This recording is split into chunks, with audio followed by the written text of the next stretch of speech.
In the dark of love I sit and wait.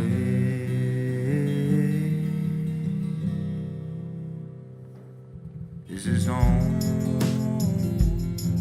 This is where I ought to be. This is home. Right here with you and me. At night I toss and turn when you're not here with me.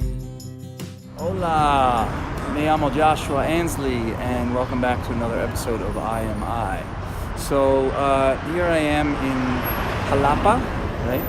Which, I don't know, I think it's kind of offensive if they hear me say it, but somebody who's a native of the city is jalapeno. So I think that's funny, but they probably wouldn't think that's funny. Anyway, so my friend owns a little restaurant here, and we are staying here for about 10 days. We've been here for about 10 days, and we've been to the beach, and then we're going to the rainforest, but we're staying in the city, and it's been absolutely amazing, right? It's been this, I love Mexico. Que extraño Mexico. Y mi corazón es a casa aquí. You know, I don't know what it is about this place, but anyway.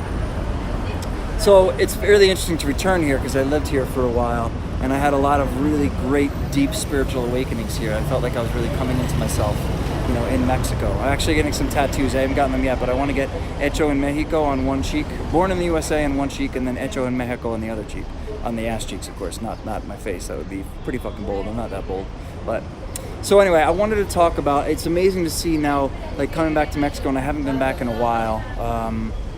I was back about 2 years ago, and even that was on a spiritual sojourn, right, to Oaxaca. So there's a lot of spirituality for me, and like it really resonates a lot with me here in Mexico.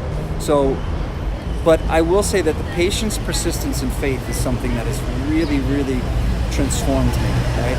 Is that it's not enough to just have this information and find some piece of information out, like this knowledge that we are divine at our core, that I am not this body, I am not this mind. You know, this work of setting boundaries or knowing yourself on deeper levels, because it constantly transforms. And once you think you get it, you work with these principles not to get the result, but you work with the principle to keep continuing transforming, right? Is how I've been anyway. You can do whatever the fuck you want. It's your journey. I'm just sharing my experience, strength, and hope, right? So it's kind of funny because I've seen some like amazing parts of the city, and this is not like the most perfect part of the city, but this is like kind of home to me right now. It's like where I feel totally home. So, but the parts of the city and the beach and you know, we're gonna go whitewater rafting, all kinds of cool shit. But this is where I've been home for a week. We've been waking up and walking around in Jalapa, and it's amazing, right? So the transformation that has really happened is from doing this work consistently, and you can see how it can really transform in your life. So that piece of information, that knowledge, can really be it can be a tremendous awakening right there when you actually realize, and if you do study like this ancient philosophy, which it's so funny because people dismiss it, and it's now I'm just going to become just as arrogant as they are, because people dismiss it because it's religious, or you know, because religion takes these principles and fucks them up for the masses, because the masses are, you know, a person is smart, people are dumb. That's just the way it works. It's, you know, but we also have to know when to follow the herd mentality and when not to, because divine wisdom is not to just do anything you want, just go your own way the whole time. Again, just sharing my experience, strength, and hope. See how that works out for you. Because sometimes when all the animals are running that way, there's a reason why they're all going that way, because it's not fucking safe to go that way. And sometimes it's not safe, but that's the way you want to go. Other times it's going to lead to a certain death. So maybe you don't go that way, right? So anyway, having this patience, persistence, and faith with these principles, right, and these tools that we have, whether it be, even if it's something like breath or yoga. You know, I met somebody one time that was like, I've done the work, I've done yoga, I know all the poses, now I'm done with it. I'm like, you got a fucking mind. That's when it just starts. You have no idea how much subtler you can get and how much deeper you can get with all this work. So the idea that, I'm divine at my core, if you believe that, you're fucked, right? If you just believe that. If experiencing it is a whole nother thing. That's what we're moving towards, an experience of the divine. And there's layers and layers of shit to work through, so much deeper than we can possibly fathom. So we have to stay persistent with this work and have it keep working, right? so that it doesn't stop, and the work never stops. Patience, persistence, and faith, and you will see results. That's why like enlightenment can be this highfalutin, crazy thing to have this experience. You have these gurus that are like talking about ascending to other layers and levels and all this kind of shit. Bullshit. And maybe not, right? That's their experience of it. Great, go for it.